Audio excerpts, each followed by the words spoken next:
रांची खनिज संपदा की लूट का आरोप लगाते हुए भारतीय जनता पार्टी के प्रदेश अध्यक्ष सांसद दीपक प्रकाश ने महामहिम राज्यपाल से मुलाकात की। इस दौरान एक ज्ञापन भी महामहिम को सौंपा। मुलाकात के बाद प्रदेश कार्यालय में पत्रकारों को संबोधित करते हुए कहा कि वर्तमान में जब से यूपीए सरकार राज्य में है, संपदा की लूट बढ़ी है।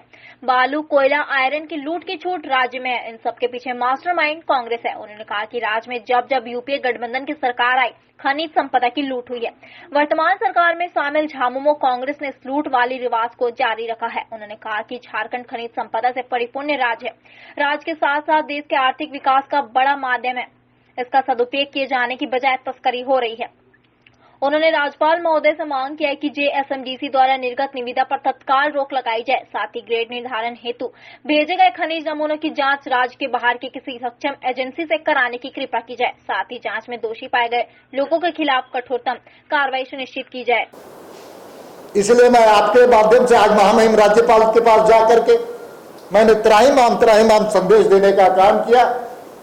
और आप सब कोई जानते हैं कि झारखंड स्टेट मिनरल्स डेवलपमेंट के कॉर्पोरेशन में जो आर्टिकल ऑफ मेमोरेंडम है उसमें महामहिम को अधिकार है। महामहिम का वहां पर स्टेक 99% है जेएसएनडीसी में। इसलिए महामहिम के पास मैं जाकर के आज फरियाद करने के लिए गया था और महामहिम ने भी आश्वासन दिया है मुझे कि खनिज संपदा की लूट की छूट होगी तो उसकी जांच कराई जाएगी। रांची झारखंड मंत्रिमंडल में फेरबदल की खबरें तेज हो गई है। कैबिनेट में 12वें मंत्री का पद खाली और कयास लगाए जा रहे कि जातीय समीकरण को देखते हुए क्रिश्चियन कोटे से इस बार किसी विधायक को मंत्री बनाया जाएगा। झारखंड कांग्रेस के प्रदेश अध्यक्ष और सूबे के खाद्य आपूर्ति मंत्री रामेश्वर उरांव दिल्ली बुलाए गए हैं। वह बिना किसी सूचना के ही मंगलवार की सुबह दिल्ली पहुंच गए। उन्होंने दिल्ली में केसी वेणुगोपाल से मुलाकात भी की। इसके बाद मुख्यमंत्री हेमंत सोरेन भी दिल्ली के लिए रवाना हो गए। बताया जा रहा है कि झारखंड सरकार के कांग्रेस कोटे के मंत्री में फेरबदल संभव है। साथ ही कांग्रेस की तरफ से सरकार में खाली पड़े मंत्री पद पर मंथन होने की संभावना है। कयास लगाए जा रहे कि क्रिश्चियन कोटे से इस बार झारखंड में एक नया मंत्री बनाया जाएगा। साथ ही राज्य में खाली पड़े बोर्ड निगम पर भी चर्चा होना संभव है। हालांकि कांग्रेस इस कयास को गलत बता रहा है। प्रवक्ता राजेश गुप्ता ने कहा कि रामेश्वर उरांव इलाज के लिए गए और सरकार में सब कुछ ठीक चल रहा है, कोई फेरबदल नहीं होगा। इधर झारखंड के विपक्षी दल भी वर्तमान सरकार की गतिविधियों पर नजर बनाए रखी हुई है। प्रदेश प्रवक्ता अमित कुमार ने मुख्यमंत्री और वित्त मंत्री के दिल्ली जाने पर कहा कि सरकार की इस गतिविधि पर विपक्षी पार्टी नजर बनाए रखी हुई है। हालांकि सरकार का अंदरूनी मामला है, फिर भी हम नजर बनाए रखे हैं। नहीं, देखिए, माननीय मुख्यमंत्री जी का ये अंदरूनी मामला है, किस कारण से गए हैं, किस कारण से नहीं गए हैं। कांग्रेस के अध्यक्ष भी वहाँ पर दिल्ली में उपस्थित हैं। तो ये दोनों सत्ताधारी दल हैं। दोनों दल यदि दिल्ली जाते हैं तो स्वाभाविक रूप से चर्चा होती है कि क्यों गए हैं। कुछ लोगों का कहना है कि मंत्रिमंडल के विस्तार को लेके गए हैं, कुछ लोग का और कुछ कहना है। तो अब हम लोगों की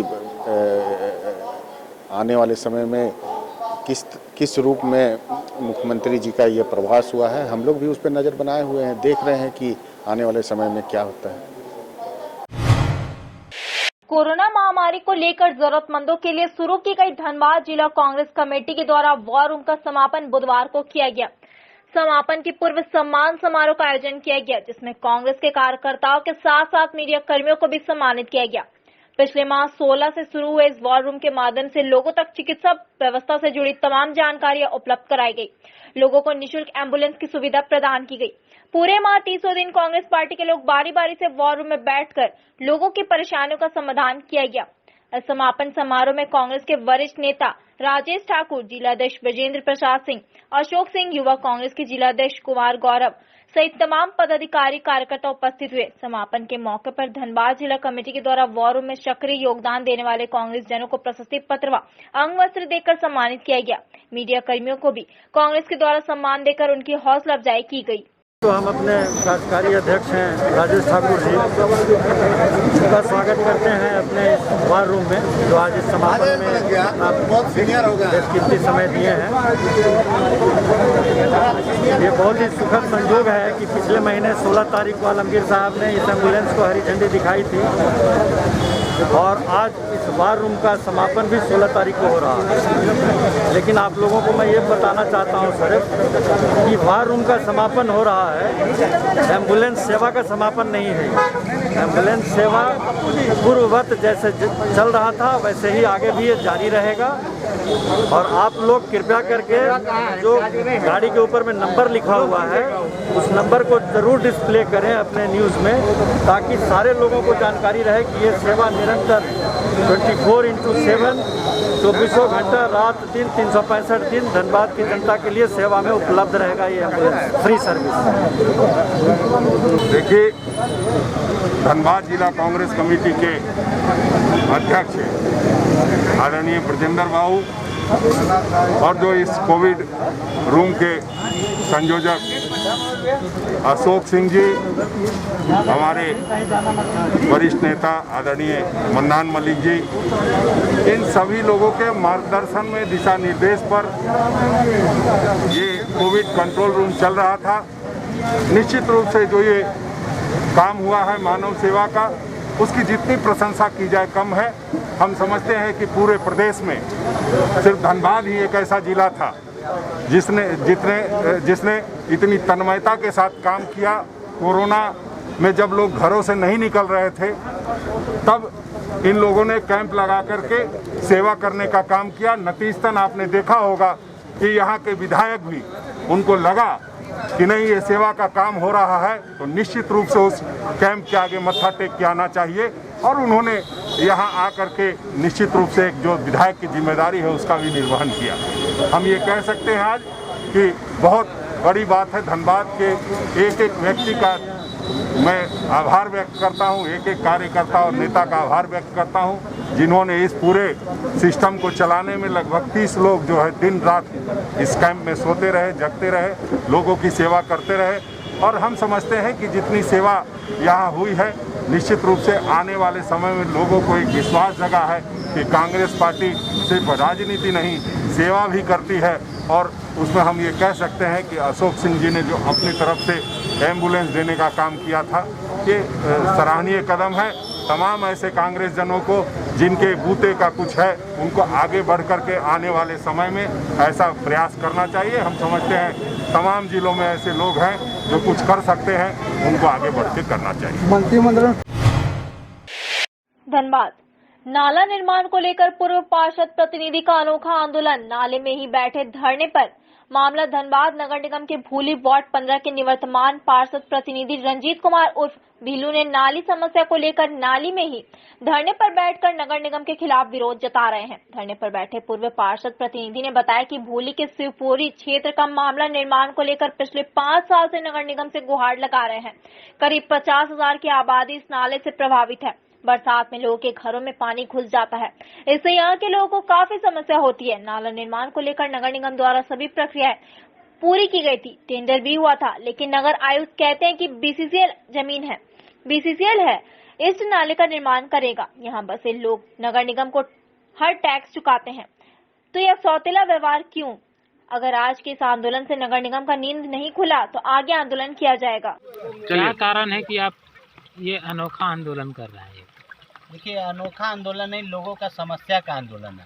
पिछले 5 वर्षों से हम लोग को शिवपुरी के वार्ड नंबर 15 के लोगों को आश्वासन ही मिला था।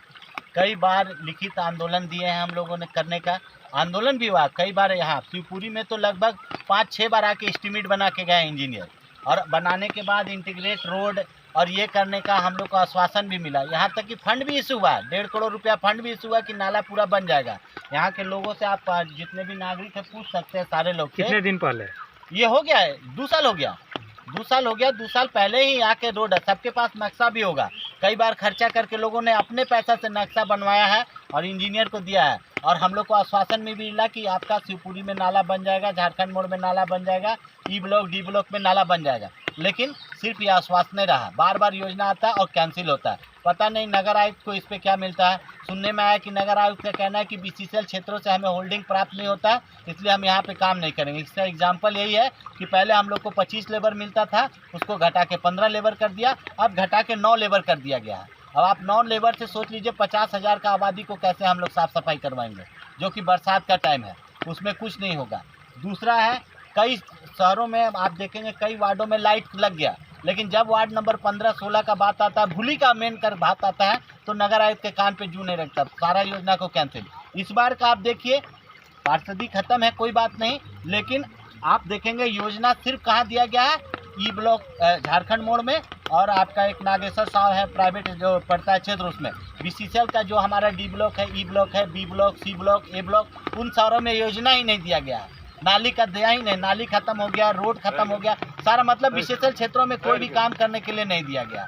आप तो उब के मजबूरन 3 दिन से लगातार हम देख रहे हैं कि शिवपुरी के लोगों के घर में, आप सामने देखिए बाउंड्री गिर गया है, ये पीछे में मनोज जी का घर है, आप इनके घर में हर बार लाखों का संपत्ति बर्बाद होता है, कई घर डूब जाता है, यहाँ तक कि ये स्लम एरिया है, शिवपुरी स्लम एरिया है, इसमें प्रधानमंत्री आवास मिलना चाहिए। तो नगर आयुक्त की तरफ से ये आश्वासन आ गया, सरकार चेंज होता है, पता नहीं कैसे कैसे सरकार में आते हैं लोग, कि आदिवासी ज़मीन है या एग्रीमेंट ज़मीन है या ये ज़मीन है, उस पर नहीं मिलेगा, और सारे लोग का फॉर्म भराता है, फॉर्म भरते हैं, लाखों रुपया खर्चा ले लेते हैं और उसके बाद नदारा। तो आज मजबूरन में चूंकि कल ही बाउंड्री गिरा है, लोग का लगातार गाली सुनते हैं। कितने लोग इससे प्रभावित हैं? 1 लाख से ज़्यादा लोग। आपको ये जानकारी दे दे कि ये बस्ती से पानी आता है, यहाँ से नहीं आता है, ये बस्ती से पानी आता है, आपका कसिया टाल पहाड़ी से पानी आता है, और वो पानी जोड़िया नदी का है, जोड़िया नदी का आधा पानी इधर है। इस पानी को रोकने के लिए यहाँ के लोगों ने 2 नाला बनाया, देखिए उस शहरी स्वास्थ्य केंद्र आपको दिख रहा है प्राथमिक, उसके पीछे एक नाला बनाया गया, 2 लोगों ने काट दिया ताकि पानी बढ़ जाए, अब बढ़ नहीं जाएगा तो लोगों का घर तोड़ के चला जाएगा, और नाला के लिए बोलते बोलते हम लोगों ने थक गए, एस्टीमेट बनाते हैं, आश्वासन देते हैं, क्या नुकसान हो? शिवपुरी और आसपास का कितना आबादी है जिससे? शिवपुरी आसपास का आबादी लगभग 40,000 है।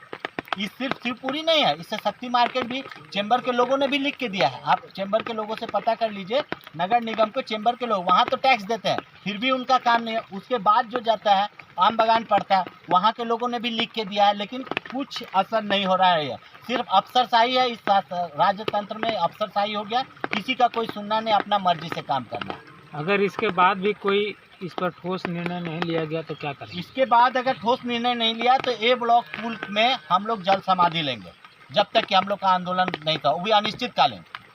अच्छा, इस दौरान आप भी पार्षद थे, तो आप पार्षद रहते हुए आपने क्या किया यहाँ? हमारे पार्षद रहते हम लोगों ने मेयर को, आप मेयर से वाइट ले सकते हैं, मेयर से हम लोगों ने घुमाया, यहाँ का समस्या दिखाया, एस्टीमेट बनवाया, एस्टीमेट बनवा के वहाँ पे योजना में चढ़वाया, आप ये नगर निगम में पता कर, चढ़वाने के बाद हम लोग को आ भी गया कि हाँ भाई इसका टेंडर इतना लाख का, इतना करोड़ का, 1.5 करोड़ का हुआ है, पैसा भी सेटलमेंट हो गया। उसके बाद अचानक से फिर कोरोना काल आ गया, उसके बाद सारा योजना को धरातल से खत्म कर दिया, और इसका बोर्ड मीटिंग में भी है, कई बार हुआ, मेरे कार्यकाल में भी, मेरे कार्यकाल में ये शिवपुरी में नहीं था मेरा क्षेत्र, लेकिन मेरी जब दीदी की कार्यकाल बनी तो उसमें था, जिसमें हम लोग को एक छोटा सा नाला मिला है, जो कि आप देख सकते हैं गली गली, वो भी क्या है, भर जाता है, इतना भर जाता है, ओवरफ्लो होकर पानी आता है, देख लीजिए पीछे कई लोगों का पैर टूटा है, उधर पप्पू सिंह का घर है, उसके अंदर में पानी जाता है, उसके उधर में कई लोग हैं।